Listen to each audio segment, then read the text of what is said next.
Opening arguments. Senators finalize the rules for the impeachment trial of President Donald Trump. We have team coverage. Under threat. Reaction to a new report saying the global persecution of Christians is on the rise. Call for unity. Why Pope Francis asked the faithful to be more welcoming to migrants. And rebuilding effort. An update on the difficulties facing workers trying to restore Notre Dame Cathedral. On EWTN News Nightly for Wednesday, January 22nd, 2020.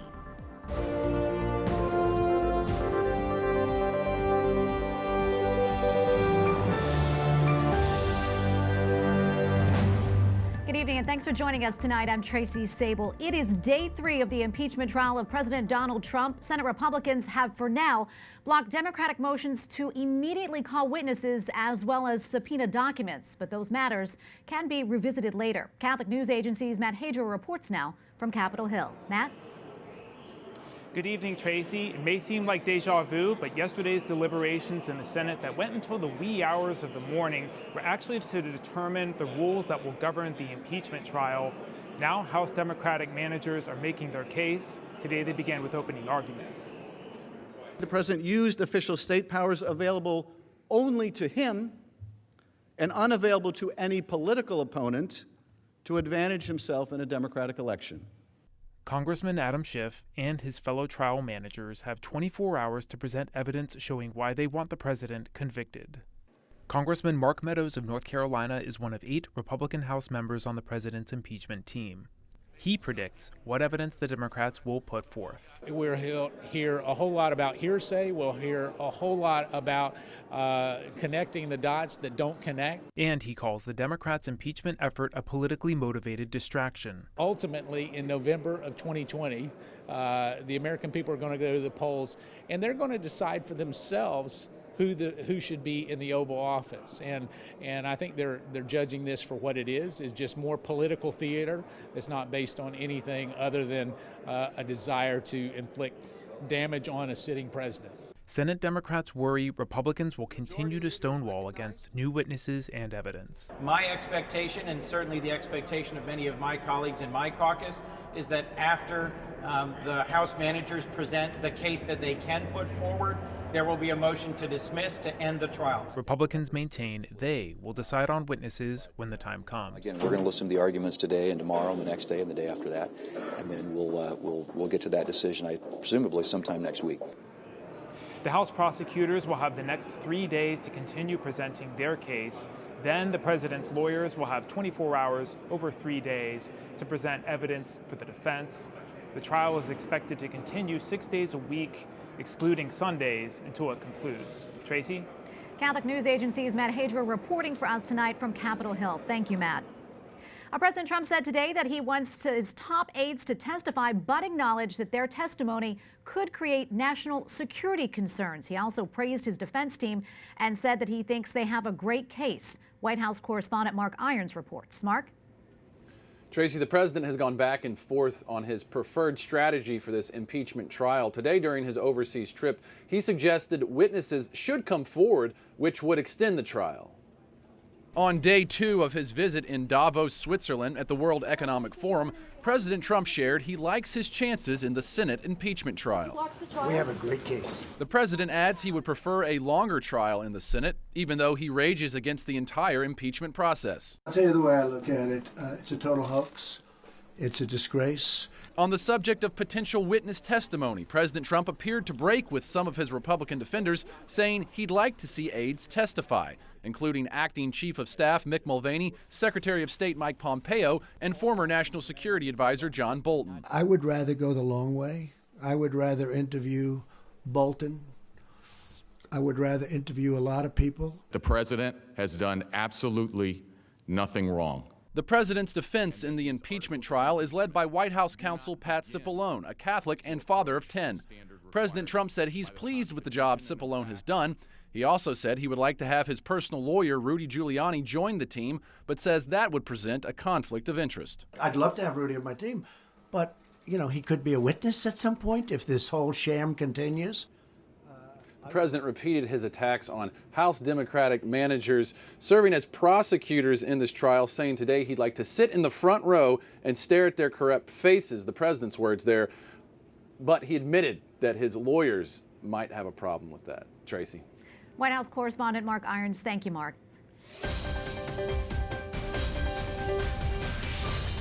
Four Democratic senators have seen their presidential campaign sidelined, at least temporarily, because of the impeachment trial. One says while it's not ideal, she understands it's part of her job. We're going to sit there till the very end. We're going to listen to the evidence. And as I noted, I can do two things at once. I'm a mom, and I will find one way or another to run for president. Amy Klobuchar says that she understands she has a constitutional duty to take part in the trial. The other senators running for president include Bernie Sanders of Vermont, Elizabeth Warren of Massachusetts, and Michael Bennet of Colorado. The Iowa caucuses are just 12 days away. Iran's president says the country remains committed to the 2015 nuclear deal. من دارم به کشورهای اروپایی اعلام میکنم. ما داخل برجام هستیم. Hassan Rouhani tells leaders of Europe to hold up their end of the deal. He says if they don't, there will be consequences. The president made the statement during a meeting of Iran's cabinet. He reiterated Iran's stance that it's not after a nuclear weapon, even if the nuclear deal closes. Speaker of the House Nancy Pelosi is meeting with Israeli Prime Minister Benjamin Netanyahu in Jerusalem. Representative Pelosi is leading a bipartisan U.S. delegation. She is visiting the region to attend a conference marking the 75th anniversary of the liberation of Auschwitz. A Nigerian seminarian who was abducted this month was freed by his kidnappers after spending 10 days in captivity. His identity has not been released. 3 other seminarians who were also abducted with him remain captive. The freed seminarian is being treated at a Catholic hospital.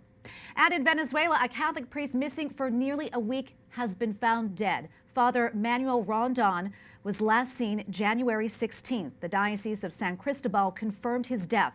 No other details are available at this time. An unprecedented level of persecution against Christians has skyrocketed around the world. The international organization Open Doors recently published the 2020 World Watch List. It focuses on the top 50 countries where Christians are most likely to be persecuted. The report states over the past 6 years, the countries that experience the highest level of persecution have gone from 1 to 11, with countries in Asia and Africa suffering the most. Solène Tadié, European correspondent for the National Catholic Register, joins us now from Rome. Solène, thank you so much for being with us. Hello, Tracy, and thank you for having me. So, Solène, what is causing this rise in persecution among Christians around the world? Well, the persecution is taking different forms according to countries and cultures. The last World Watch List by Open Doors mentions different important facts, like the diffusion of violence in sub-Saharan Africa, where terror groups are trying to eliminate the Christian presence in these countries that are still predominantly Christians. And the same violence is spreading in Asia, especially in southern and southeastern Asia. We all have in mind the terrible attack against the church in Sri Lanka during the last Easter celebration. And the director of Open Doors mentioned when I interviewed him the fact that there is a high risk of digital persecution against Christians in countries like China or India through an increasing state surveillance against religious activities like facial recognition or artificial intelligence. So it is something we should be very careful about in the coming years. Yeah. Another important fact is the increasing sexual violence against Christian communities in Africa or India and Pakistan. It is used as a weapon to eliminate the Christian presence, as the women are seen as the center and the strength of Christian communities, and it is something that is really spreading, and it should be the subject of another special report in the coming months. And Solène, it seems that Christian persecution doesn't always get the attention that it should. Do you think awareness is growing about the issue? And if so, what do you think has changed? Well, when I interviewed the director of Open Doors, he told me that when he started reporting on the situation of Christians a decade ago, it was extremely difficult for him, even in a country like Italy. In the political or the media spheres, it was very difficult to mention the very word of persecution. They couldn't even agree on the very word of persecution. But he saw that in the coming, in the last few years, he saw a real change in the mentalities. He saw that there was a growing concern, and the fact that the last World Watch list was presented at the Italian Chamber of Deputies is a clear sign of it, of a growing concern among the political and media spheres, as they see it is a very growing phenomenon that should be addressed. Quickly, some European countries, including Italy, have shown their political initiatives to end the crisis. Who are these advocate groups, and what concrete measures are they taking? Some inter-parliamentary groups are seeking to gather politicians from different backgrounds. It happens in Italy, in Hungary, and at the European Parliament. And they are trying to seek to promote new measures to protect Christians all around the world. And it includes concrete political measures, such as the fact to stop signing institutional or economic agreements with countries that have been persecuting Christians. And of course, the countries that are part of the World Watch list that have been persecuting Christians. And it is something concrete, and they've been advocating this, and they will be do it again. Thank you so much. Solène Tadié, European correspondent for the National Catholic Register. Thanks for joining us. Thank you. Coming up, a pro-life advocate discusses the role race plays in abortion.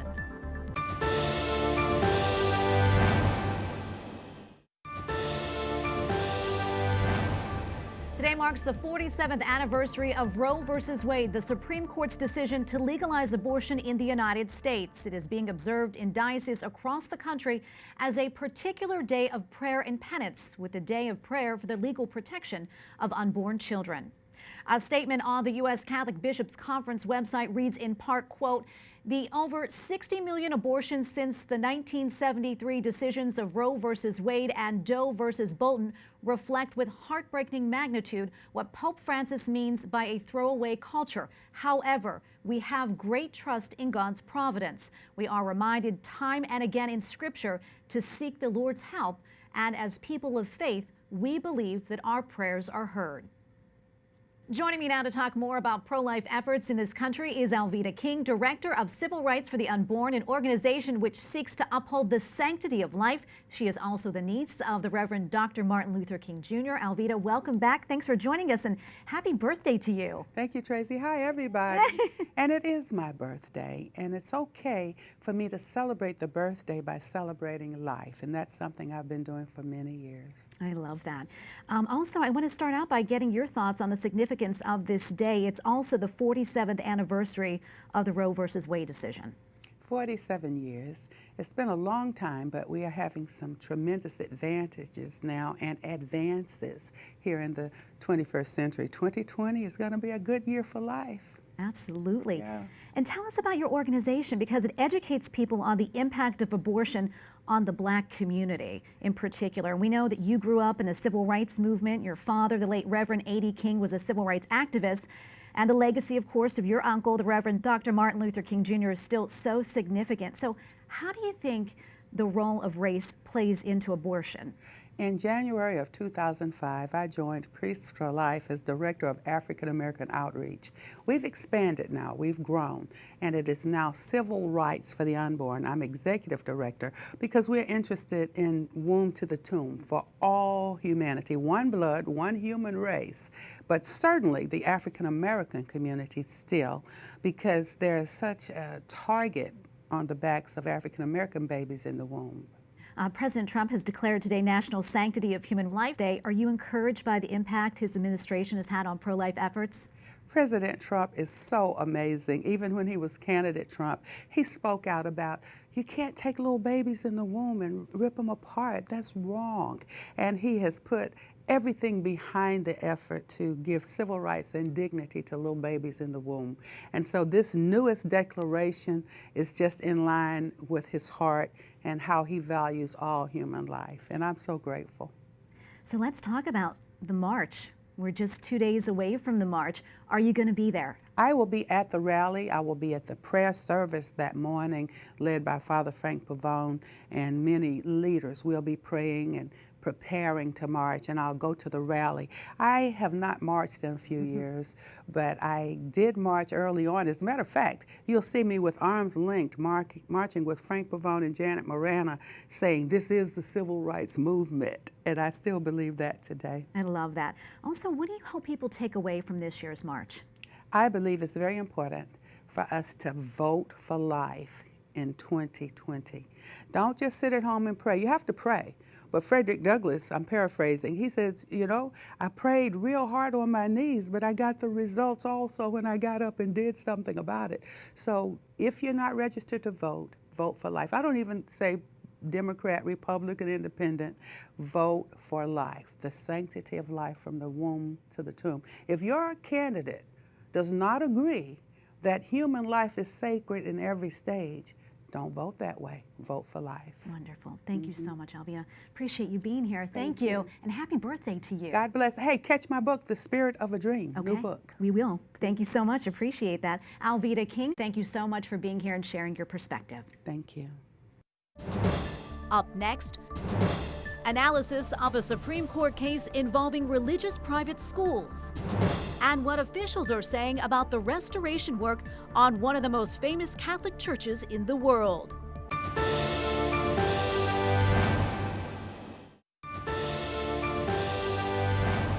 The Supreme Court heard oral arguments today in the closely watched case of Espinoza versus Montana Department of Education. The court's decision is expected to have implications for school choice, religious education, and government funding. Joining us now for legal analysis of the case is Andrea Picciotti-Bear. She is legal advisor for the Catholic Association. Andrea, welcome. Thanks so much for joining us. Tracy, thank you so much for the invitation. Absolutely. Can you start off by giving us a little bit of background on this case? Well, it's a really exciting case. It involves an initiative that started in 2015 in the state of Montana, offering a scholarship program for private schools.